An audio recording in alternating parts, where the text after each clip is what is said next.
We ready? Okay, so good afternoon. Thank you all so very much for coming back. Today is once again October the 11th, and the time is now 1:09 p.m. And we are having our second round of conversations with QQ Research. So thank you once again for hanging out in the area and coming back with us. We do have several questions for you. We are asking you to be very specific in your responses. At the conclusion of this, we will determine if we do want you to come back later this afternoon. But the intent or the purpose of this conversation is to ensure that you're able to come back to us with your best and final offer to engage with us, possibility to do this work. So just a couple of questions, and I'm going to go through several, and then I'll hand off to several other members.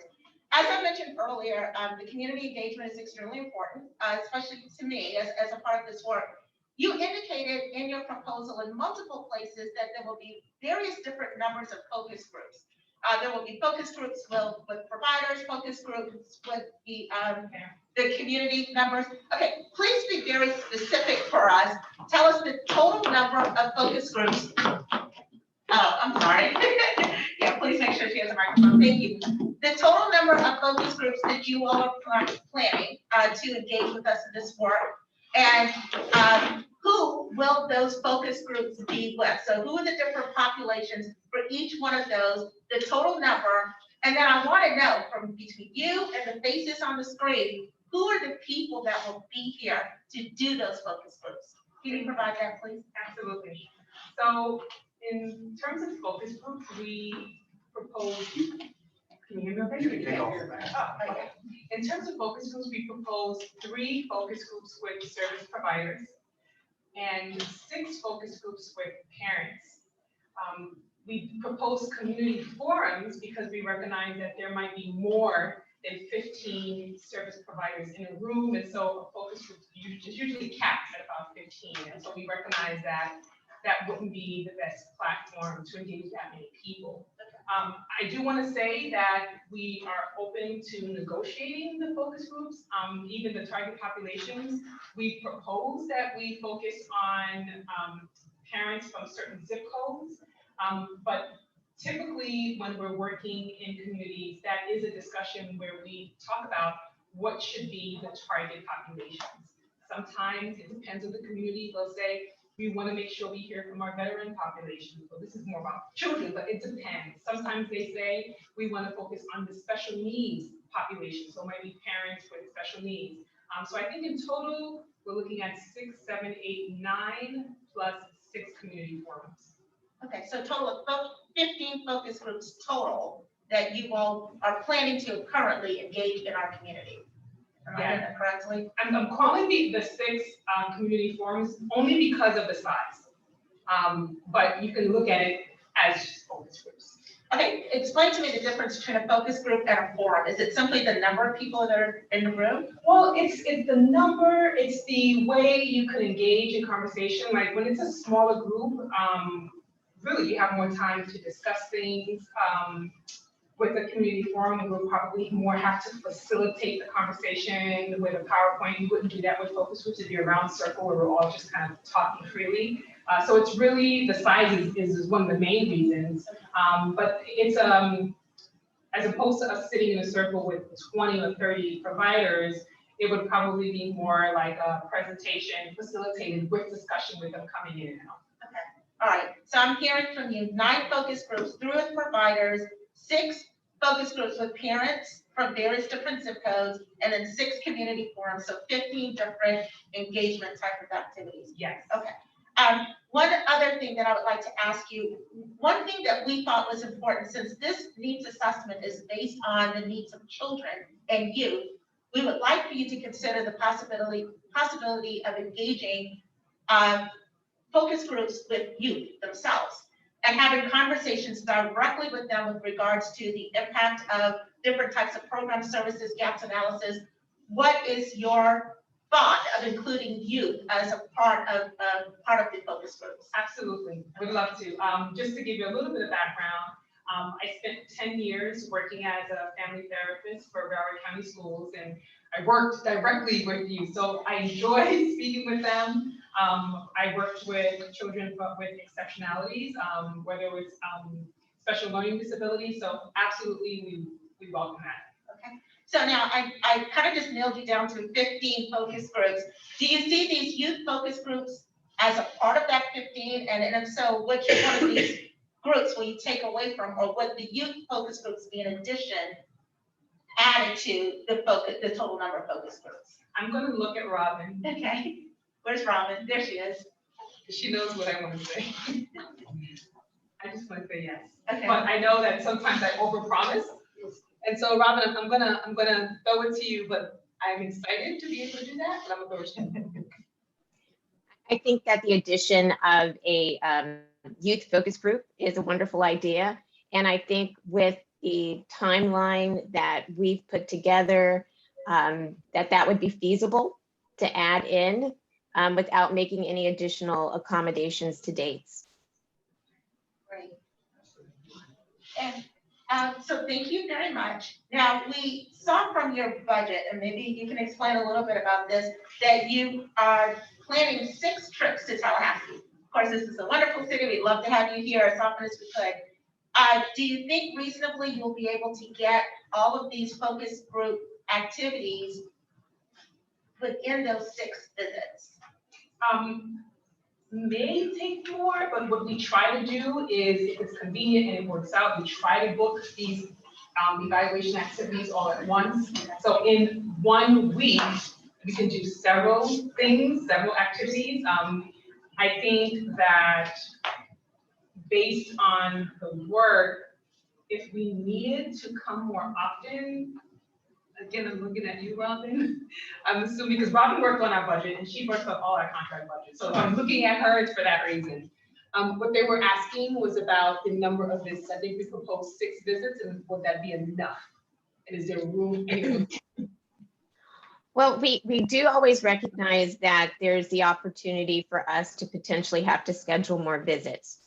But we do base the number, those 6 days, with the knowledge and the experience that we've had previously with facilitating multiple focus groups and community forums, as Sandra mentioned, on the same day. So we're used to doing that work for several projects in a day, scheduling multiple. So I feel confident that we'd be able to do those in the number of days that we've proposed. And if for whatever reason we had to add an additional day or 2, I think that we have enough flexibility in the budget to be able to handle that. Sandra, do you mind if I just add one thing in? Please, please. This is Lexi here. I did, as Robin had just mentioned, we do have experience in conducting multiple focus groups. I wanted to share that a very recent example, as I actually just got back yesterday from the country of Colombia, where in an entire week we were able to get all of our data collection done. That was multiple focus groups on multiple days within multiple cities. So that had also included air travel to and from different cities as well. So we are definitely very experienced in being able to schedule, even when the logistics are a little bit hectic. Wonderful, thank you. Thank you very much for that. We would definitely love for you all to include that. And as you work to revise your service plan, as you come back with your best and final offer, please take that into consideration. That's something that would be very valuable for us to see. All right, so thank you for your consideration for that. Now, my next question is, who's going to be doing this? So I think it's very important to know who the individuals are that will be doing this focus groups, their level of experience doing this. So I see 5 beautiful faces on the screen. I see you here. Please point to the individuals and tell me, I know that I'm going to have these people here to do the focus groups for you. Absolutely. It will be myself and Dr. Ferrante, he's still there. Dr. Ferrante, he has also great experience conducting focus groups and working within the community. So I thought he'd be a wonderful person to work with me in doing this work. I prefer to be at all focus groups and community forums, along with having him and potentially having someone to help us with note taking, so that all we have to do is just focus on actually having the conversation with the folks. Perfect. Okay, so we would expect to have Dr. Williams and Dr. Freud. I'm going to mess it up. Fernandez? Bronte. Okay, all right, President, I apologize. So thank you. All right, that's very good. Thank you. All right, another question that Commissioner Cummings just reminded me of. We are confused as to who are employees of QQ and who are the SMEs. So I know you have a little bit more control over the employees. That's what they do. This is their full-time job. The SMEs, it's based on their availability. So please be clear, who are your employees, who are your SMEs, who will be the main ones doing the bulk majority of the work of this project, and what's the level of commitment that you have with the SMEs so that we feel assured that they are there to do what needs to be done and within the time. Absolutely. I wish I could share the sort of when we put our team up, but everyone who's not under subject matter experts are full-time employees.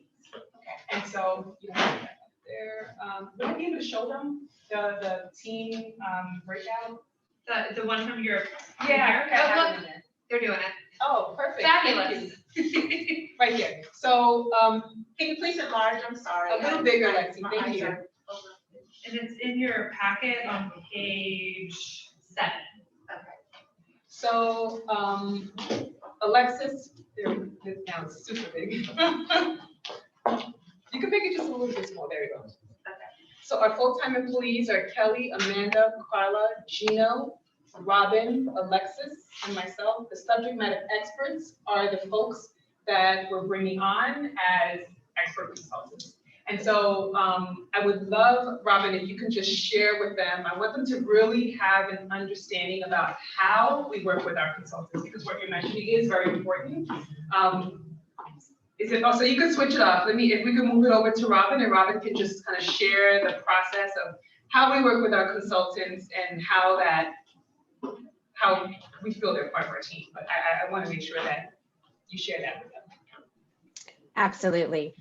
So we have a long history of maintaining a pool of subject matter experts, and we intentionally seek out individuals that do work in alignment with the work that we're doing.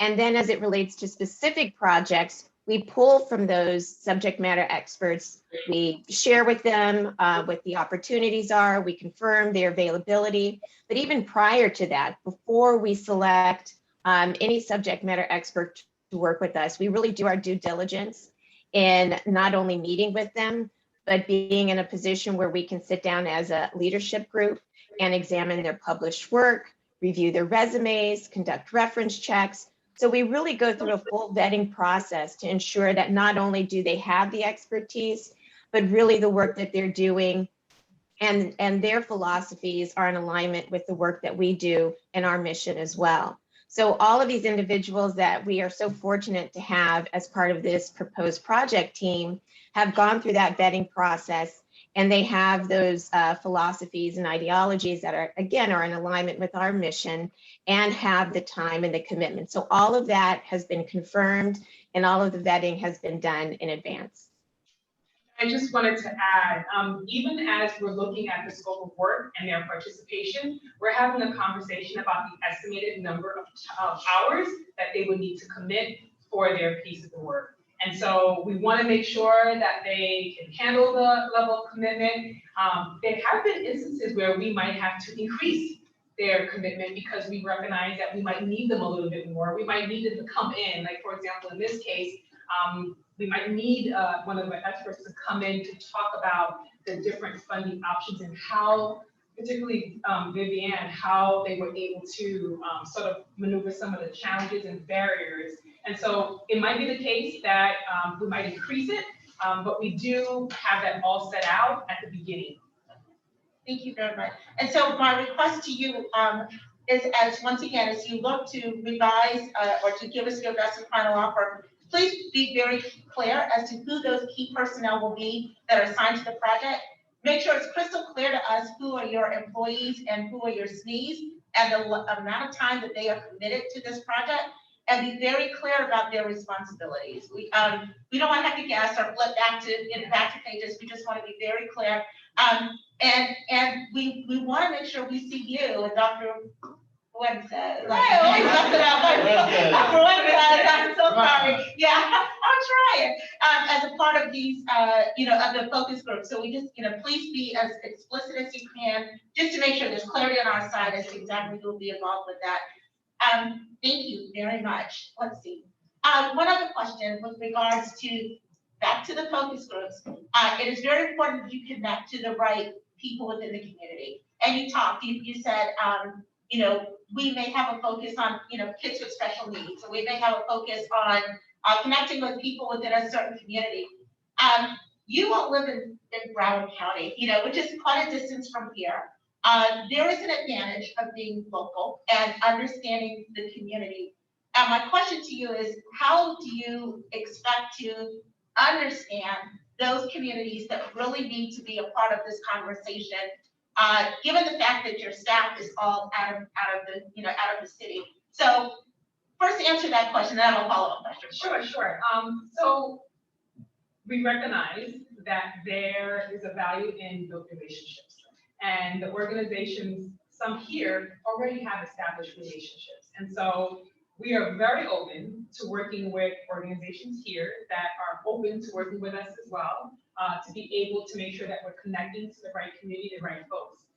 Now, on the one hand, I just have to make sure, and we're open to amending the budget in any way, because even as we're asking folks to come and join us and help us, I understand that that's their time. And so we want to be respectful of their time and think about whether we need to compensate them for their engagement with us and helping us get through that. So if we don't have a problem doing that, we would just have to make sure, as you're stating, that in our next final offer response, that we think about how do we make sure that we include some of their time within the budget, but we're absolutely open to working with those organizations. I think the part that we would need help is finding the right organizations to partner with to do this work. And Sandra, we just wanted to add as well that we do have 2 individuals on the team who are based in Tallahassee, or who are very familiar. So we do have Dr. Warren, who can speak to, to her own experience, but we also have Dr. Tanetta Scott, who lives in Tallahassee, and she has more than 15 years of experience working within the areas of adolescent health, research, and community advocacy. And she actually works with the 21st Century Community Learning Centers program, which is based out of Tallahassee through the Florida Department of Education. And so she is very familiar with a lot of the different organizations, especially within education, directly in Tallahassee. Wonderful, thank you for that. One other thing for you all to consider, would you all consider subcontracting with some of the community providers that are locally here to ensure that they are involved with you, partnering with you, and as a part of that conversation to ensure that they can share their expertise, their knowledge? And we don't have any recommendations on who those may be, but is that something that you all would consider as you look to finding the right community partners to help you all engage the appropriate communities? Yes, absolutely. That's sort of what I was alluding to when I was like, well, if I want to make sure that we're compensating them for their time. And so it would just be a matter of us going back in the budget and making sure that we're including their participation and subcontracting that work. So I don't have a problem with subcontracting with organizations, particularly locally, small businesses are organizations. So absolutely. Okay, wonderful. Thank you very much. All right, I think I have 2 more questions, and then I'm going to pass the mic. In the data analysis, you talked about your ability to capture data at the state level. We're also looking for data at the school zone level and at the zip code level to ensure that you are truly getting to the heart of data specific to different communities. So when we look at the gap analyses, we're understanding where those gaps truly are. So it requires a detailed level of understanding where that data is coming from. Is that something that you have expertise in doing or experience in doing? And explain it if you do. How are you able to access that type of data for us? Sure, and we actually, so we're getting data not only at the zip code level, because we recognize that within a zip code, there still can be some differences in terms of socioeconomic status. And so we're pulling data at the census tract level, And that was one of the things we wanted to share in the proposal to let you know that we recognize that even within census tract data that, there's a lot of variation. And so we kind of take the approach of, we look at what does the data tell us for the US, what does it tell us for Florida, and then what does it tell us for Leon County.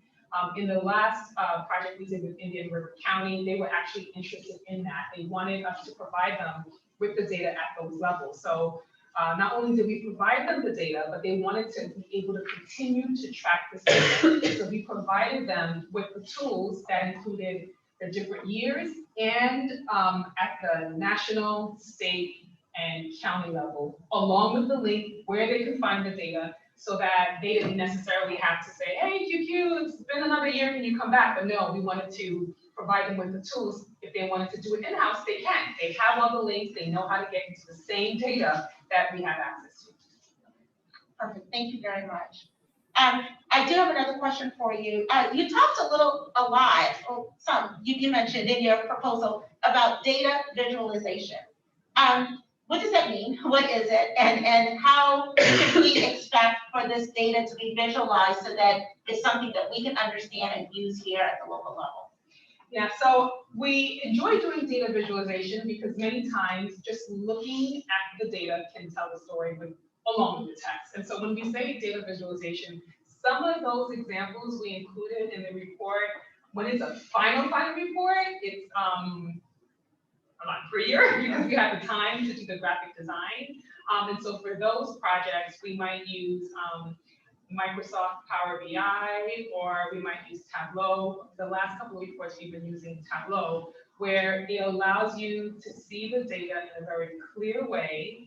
You could look at the data by, let's say, you want to look at two different points together, poverty areas as well as Head Start programs within that community. So it's a way so that folks can, so that really they can look at one graphic representation and it tells the story. And so we find that it's useful, it helps. Not everybody likes to read a lot of text that explains the data, so we figure if we have the data visualization and the text, that we'll still be able to get folks, looking at the data feeling comfortable with it. Okay. All right, thank you very much. Now, one other major thing, this is pretty big. Do you still have your copy of the deliverables? I think Holly, could you give her? Did you leave it back? Did you leave it here? I think I left it here. Okay. We have another. Yeah, we have multiple. All right, there you go. Thank you. All right. This is my email. I mostly email. Oh, good. Yeah, Robin, you have that. I do have that. I sent that to her. Okay, please look at the proposed dates, the final one. And we are looking at, if you look at that, and it's the one it's the biggest box, final comprehensive programs inventory, information programs inventory, and final funding options A. That's the expedited funding awards, okay? We would like to have that at day 165. The reason why that is there and proposed is because we understand that this project may take, several months, to finish, but we want to be able to have data to inform our expedited funding options so that we can provide funding for summer programs. And that's why that 165 is very important to us, because there are summers coming and we want the opportunity to provide services during the summer. In your proposal, if we're understanding that correctly, you are proposing that you will have the funding awards at the end of the proposal, which means that may be too late for us to make awards for the summer. All right. So is this something that you all will be able to move up in your timeline so that you're able to make the due date of by day 165, we have some options for funding, for expedited funding, so that we're able to get something for the summer, and then you have until, the rest of the time to close out the project. What are your thoughts there? Yes, thank you for that question. And we did take a look at that and started to strategize how to make that work. And so I do believe that we can do it. What we recognize is, I think the way we had it at the proposal stage was more linear, like this happens and then this happens. And so for the comprehensive program inventory, that I'm sure we can get done in time. We would just have to be working alongside with Vivian on those funding options. So absolutely, I do believe we can do it. And I commend you guys for trying to get some funding out there for the summer, because that is a very, very tough time of the year for parents. So once again, as you work to revise your best and final offer, please be crystal clear in your ability to meet the deadline, especially that one. That one is extremely important. I mean, they're all important to us, but that one is of utmost importance right now. We do want to make sure that we have data, we have an understanding of what should be happening to inform some of our summer programs. Okay, with that, Neil has a very specific question with regards to ACEs. I want to give him an opportunity to talk to you about that. I think you got this in advance, is that right? So I'll just restate the question as we sent it. How would you evaluate the prevalence and importance of adverse childhood experiences, their impact on children's needs, and the value of integrating trauma responsive services in the programs for children? So I'd like you to describe your experiences in making this analysis and your willingness to include that in the project. And I did pose that question to the team as well, and I know that Dr. Warren wanted to respond. She was really passionate about that particular topic. So I'm gonna see if you could take yourself off mute, Dr. Warren. Hi, everyone. So there's a long body of evidence that has demonstrated that adverse childhood experiences have really long-term implications on kid outcomes and really adult outcomes for that matter. Kids who experience trauma suffer from withdrawal from school and family. Sometimes they are getting in trouble in school, which we know increases the likelihood of suspensions. And all of those create a pathway for kids to become involved in the criminal justice system, which limits their economic mobility as they become adults. And so as we're thinking about programming, we want to work with programs to evaluate the extent to which they are meeting the needs of these kids. In order to do so, we have to first identify what the needs of these, or at least what the programs believe are their goals and their outcomes, and then assess the extent to which they are actually meeting the needs of these children. Now, there's lots of outcomes that we see with kids. Some programs are focusing on schools. Some programs are focusing on just delinquency prevention in general. Some schools are focusing on mental health issue for kids. And so the idea here is to go across a range of programs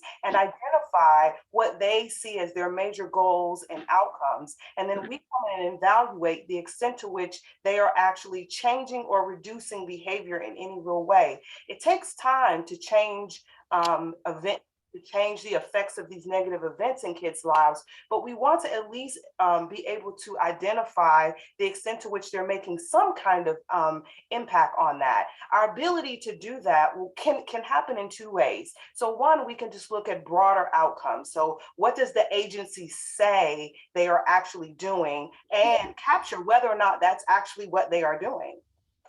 The other way is to do a much more in-depth analysis, which I think we are proposing to do, which is to look at each goal of the agency and identify maybe they're doing good on some outcomes and they need improvement on others. So what are the strengths and the weaknesses in meeting the broader needs of the kids, the youth, and the community? By doing the second one, it allows us to be able to help organizations really continue to move their strengths and improve upon their weaknesses. I think we are well equipped to do so with the expertise across the group. And I think certainly Tallahassee is a great community to do it in part because of all of the things I know with Florida DJJ, which I have a lot of experience with.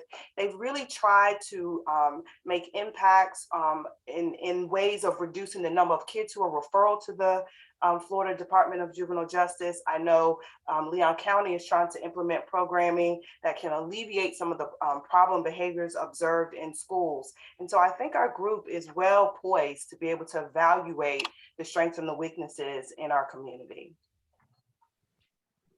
Can I add to that as well, please? Please. Thank you very much for that response. I just want to follow-up short question to that response. Would your group focus primarily on the youth, the children, or would it be a primary focus on both the youth group and the children, which is defined in the ITN? Did you mean for the focus group? No.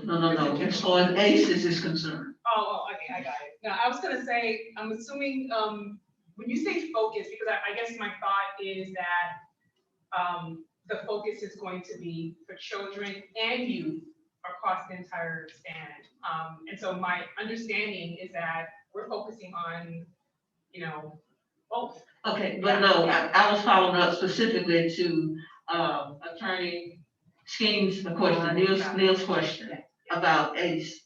And so with adverse, childhood experiences, that's gonna be part of your analysis. My question was, would you be focused on the youth primarily, or the children groups, or both? Absolutely both, absolutely both. I did wanna, let Dr. Fonte, I know you wanted to jump in, but to your question, absolutely be focusing on both children and youth. Did you wanna say something?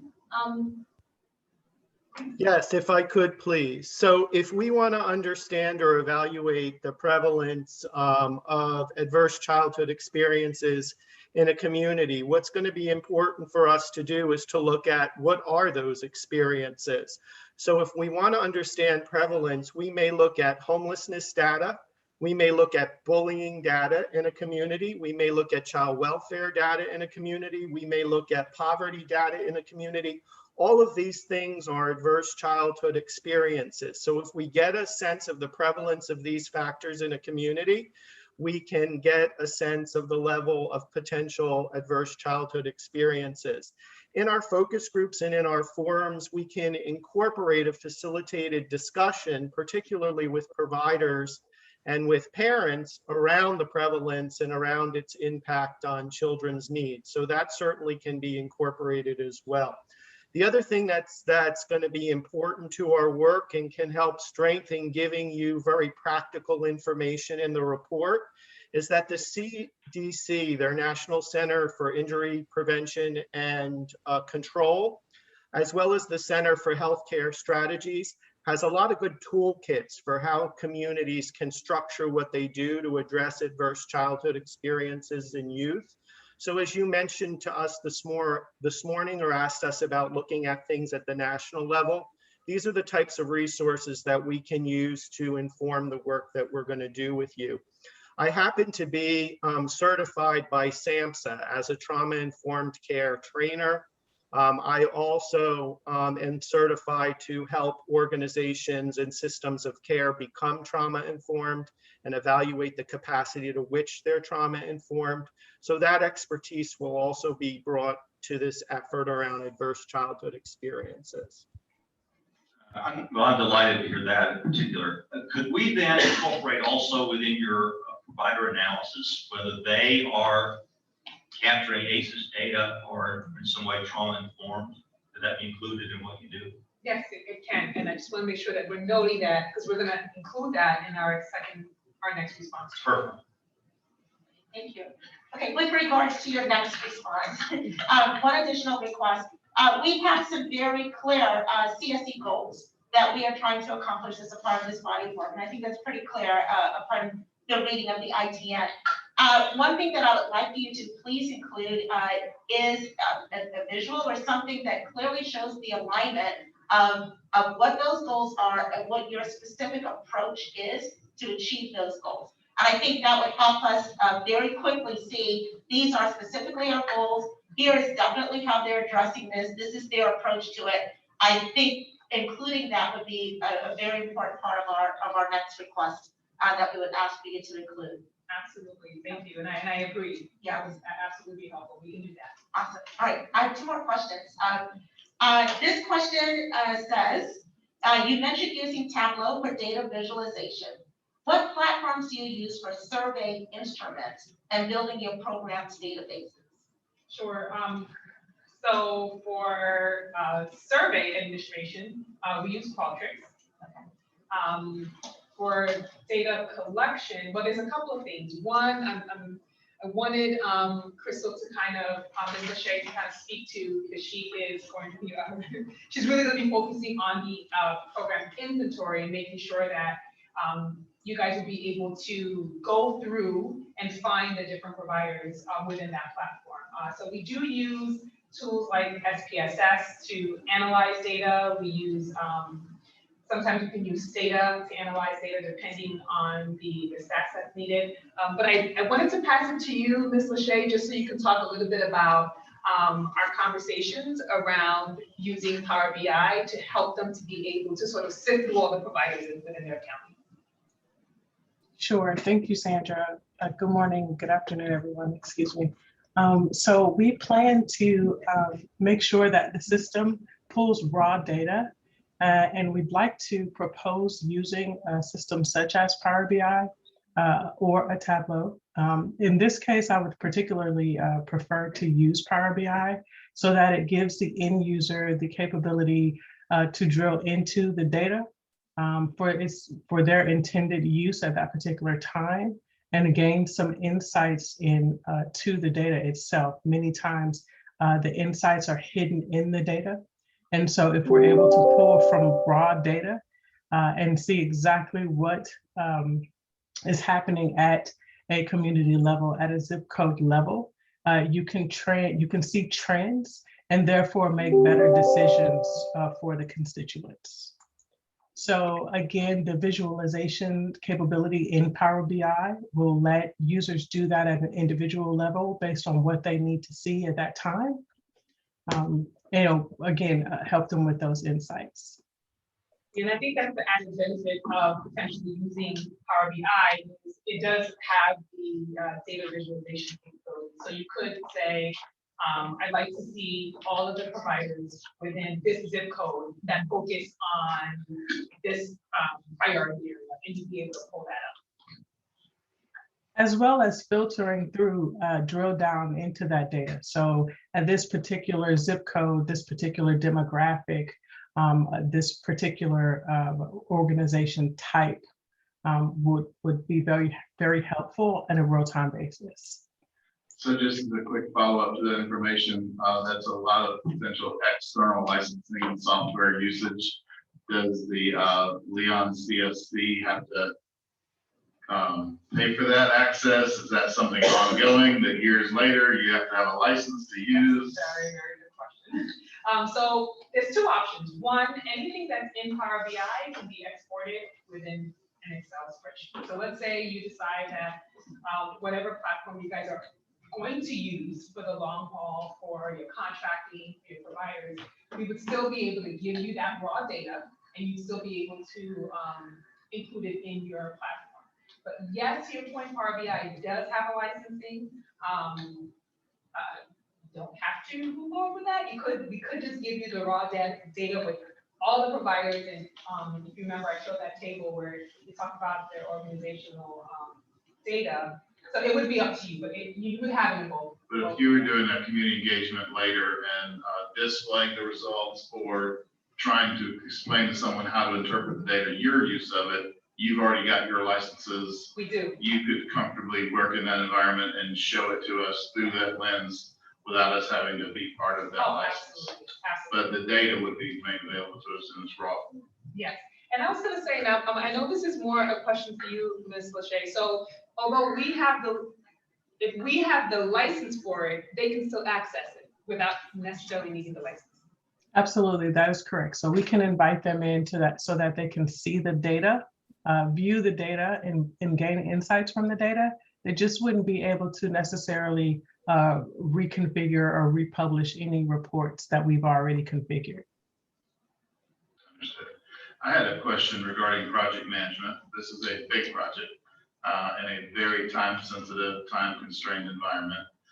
We didn't hear today, I don't think, or saw the proposal about project management professionals or using a project management format or design. Is that how you do projects? Can you tell us a little bit about project management experience, PMP certifications, that kind of stuff?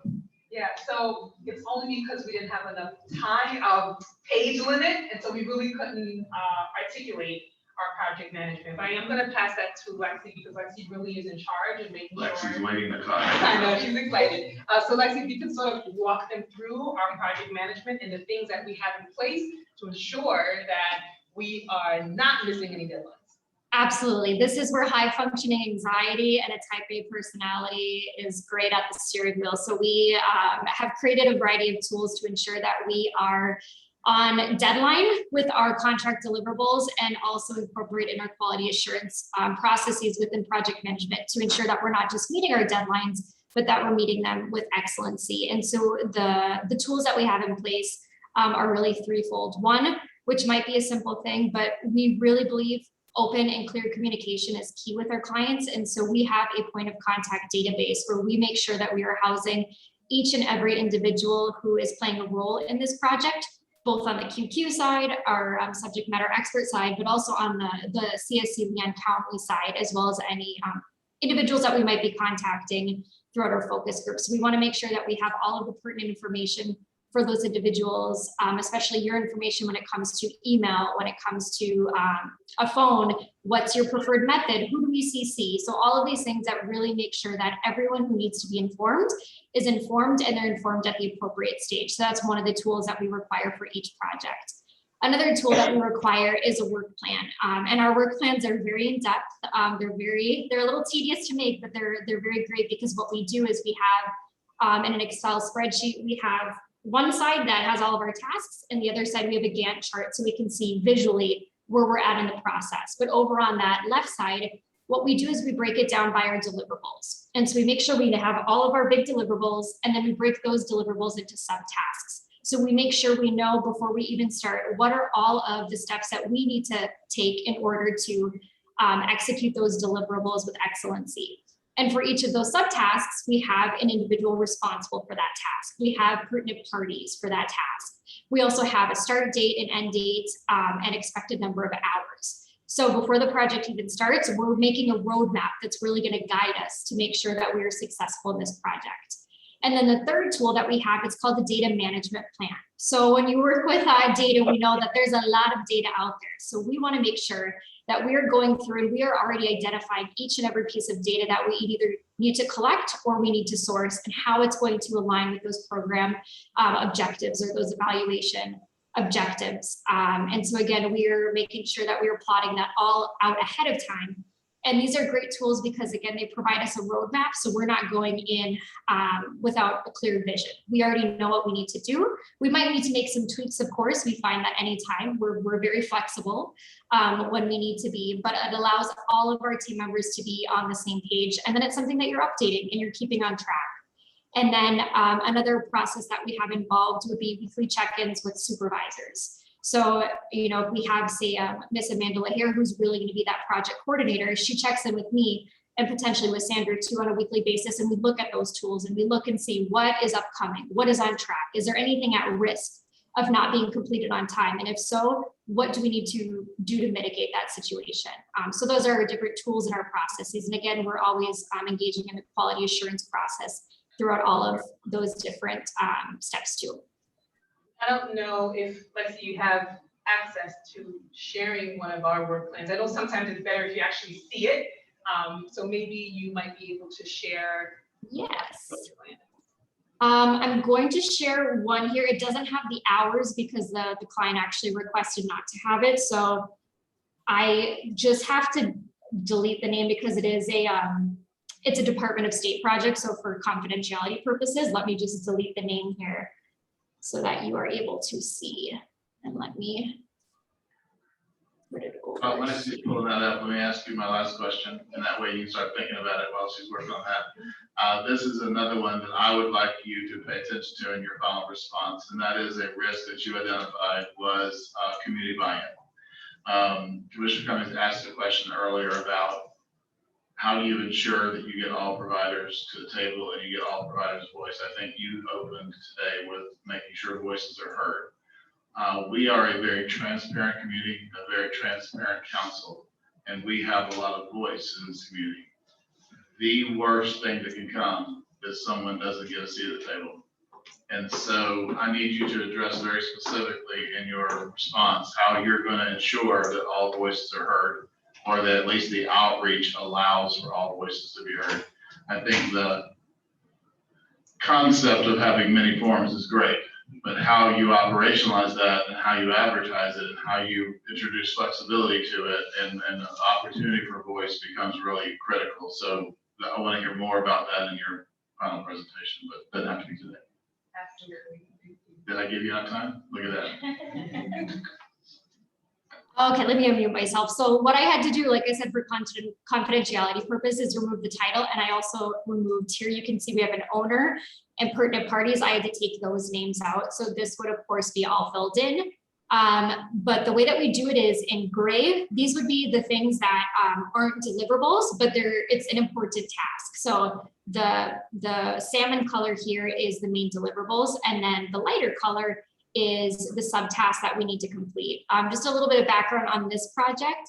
This is the one that I just came back from Colombia, and this is an entire evaluation including surveys, interviews with high-level government officials, international organizations, and civil society organizations and focus groups, all within 120 days.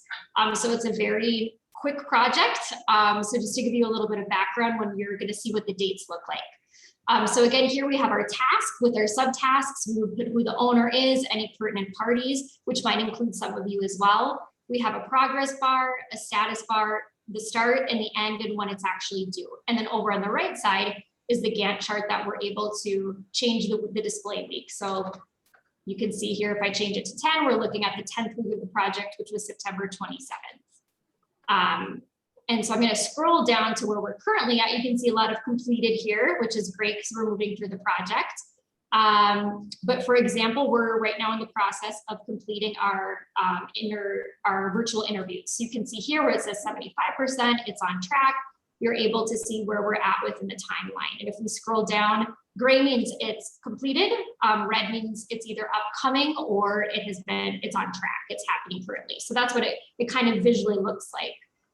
But we're able to get really nitty gritty. So for example, this one's a little bit different, of course, because it's not related to a needs assessment, but we had to do a lot of recruitment for all of these interviews and in these focus groups. And what is interesting about this project is they've spent a lot of time, the funder has, and the client to really create positive relationships. So we needed to be very strategic when we were reaching out to them. So we actually had to create templates for emails that were translated in Spanish and verified, and the funder went through and verified the type of language that we're doing. That might be something that you're all interested in as well, and seeing how we're actually going to be reaching out to the service providers, what type of language we're using, how we're really positioning who we are in our involvement with this project. You can see quality assurance reviews, we incorporate the feedback, submitting to the client. We then incorporate their feedback, and then of course we did the translation and validation. So you can see that we get very detailed in our subtasks. Okay, we're good, we're good. Sorry, I could go on and on forever. I love it. Thank you I'm a very much. nerd, I love it too, so thank you for that, That was very thorough. Thank you very much. Unfortunately, we are out of time. I just have one final request of you. This is always a hard conversation to have. We've had an opportunity to review your budget. We're able to look at some of the other individuals that we are negotiating with today. And as you all go back to think through your best and final offer, it would be very helpful to me and to others here if you are able to be a little bit more competitive with your pricing.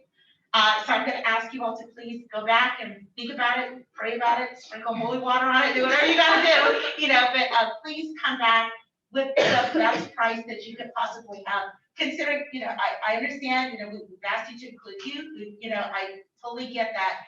But it would allow for a stronger response from you. I just wanted to say that. So that's something that we can consider as we review this next week. Okay? Thank you. All right, thank you so very much. Any other questions? Are we good, everybody? Okay, all right, so thank you very much. Let me just check in with my members, our team members, because I want to see if we can release you for today, or if I think you need to come back. Y'all ready? We're good? Okay, I think you're free to go. So thank you so very much for your time. Thank you for the time of your team members. All right, hold on, he's telling me something I didn't tell you. Okay, yeah, let me read this to you, okay? All right, we are going to be meeting tomorrow, our team will be meeting tomorrow, to review the negotiations and to put together a draft contract, to solicit your best and final offer. The draft contract, along with a separate document containing the negotiation team's request for amendments, will be emailed to you, to your lead negotiator no longer than 12 o'clock tomorrow. So you'll get that information by 12 o'clock tomorrow. The contract, which can be amended by you to include any suggested amendments, and anything else that you want to insert, all needs to be done in track changes. So when we get that contract back, we want to see the track changes. And we also want to see any track changes to your scope of work, the service section, which was tab D. Anything that you want to include in that, based on the conversation we just had, please make sure you amend that with track changes, right? And then any changes you want to make to the contract, make sure you also include that in track changes. We will also have sent to you, you will get the contract. Please make sure you sign that contract when you return it back to us, okay? And then, let's see, that needs to be received by us no later than Thursday at 12 noon, okay? After we receive those from you and from the others, our team will then meet on Thursday at 3:15. It will be a public meeting, and at that point, It's earlier. oh, we did change it to 2:30. I'm sorry, you're right. So we did change it to Thursday at 2:30. That will be a public meeting, and at that meeting, we will then decide openly, as a part of that meeting, who we will recommend to go towards the council, to complete the asset and the needs assessment.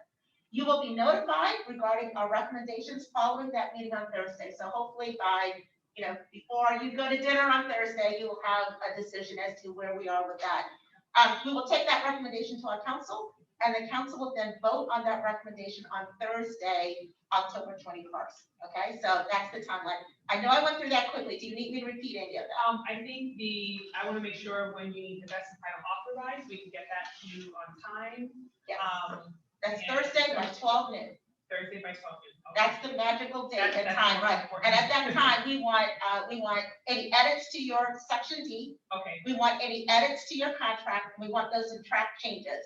And we want those to come back to Holly by Thursday at 12 noon. Then we will meet that afternoon, we will review it, and then you will know, we'll make a decision as to who we want to recommend to move this forward to the council.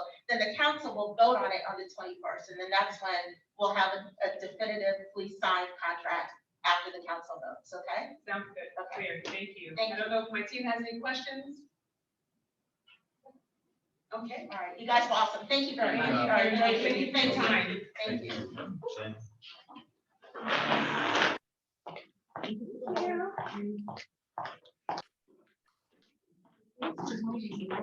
Oh my gosh. Yes.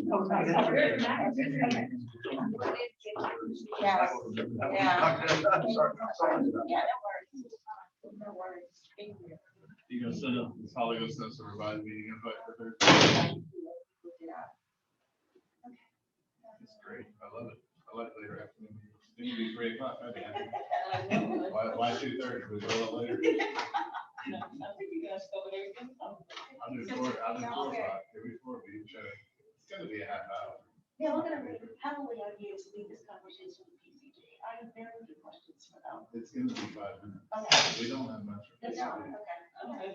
We have their ACES question, Yes. and I have some questions about other subcontractors. Okay. But if you don't have a lot of questions, we don't have much for them. Thanks for hanging out. Of course, yeah, thank you. Good foil. This is a fun Yeah, experience. you can read the thing. Yes, I'll read the post on my dance. You did a great job this week. Thank Very you. well done. You're nominated this year. You seconded. I was trying, I was like, Walter, we need Walter to do this. That was the first thing that came out of my mouth. Great And, job. God bless you. the best person. Awesome. This is my first time doing this, so I'm learning a lot. This is a Don't tell process. anybody. I love I like it it. better. Thank you. They can see later. I know, right? Well, the good thing is, while you're talking, I'm just thinking, you may. I was gonna do that. Taking care of my meal. As always. I'm George Sheldon, trained to take care of meals. Yeah. Well, 2.5, I was at DCF. Walter was the contracts administrator. So he had to keep renewing my contract with Georgia. I get the little paper napkin. The last time he Neil said, needs more money. I already overextended beyond what I was supposed to do. This is the last one. I'm leaving in September. I got a napkin one time from the Assistant Secretary of Operations. Handed me a napkin from an airplane trip he'd been on. I need you to write this contract. You're kidding. And he had wrote down a statement of work on the back of the napkin with a dollar amount. Wow. Said, are we gonna do a procurement? No. I'm like, You "Oh, made it happen, though. You made it happen. Lord." That's why you Oh, get yeah, napkins. I made it happen, but I was holding my nose the whole way. You know, and well, I can't talk about it, so it's being recorded. I'll stop there. We went on a Glad you recording. I'll remembered tell you a that. little Yeah, bit more. we don't care. We got been recording. That's for after 3 o'clock. Mhm.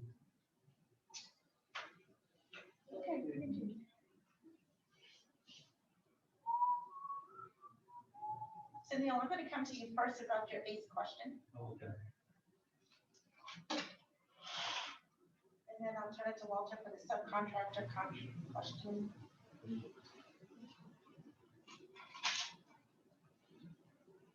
Under the learn from them, I'm happy to let them go to you for a few minutes.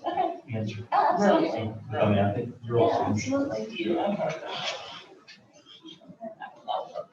But I mean, I appreciate your interest. Oh, in that okay. too. I can detect it.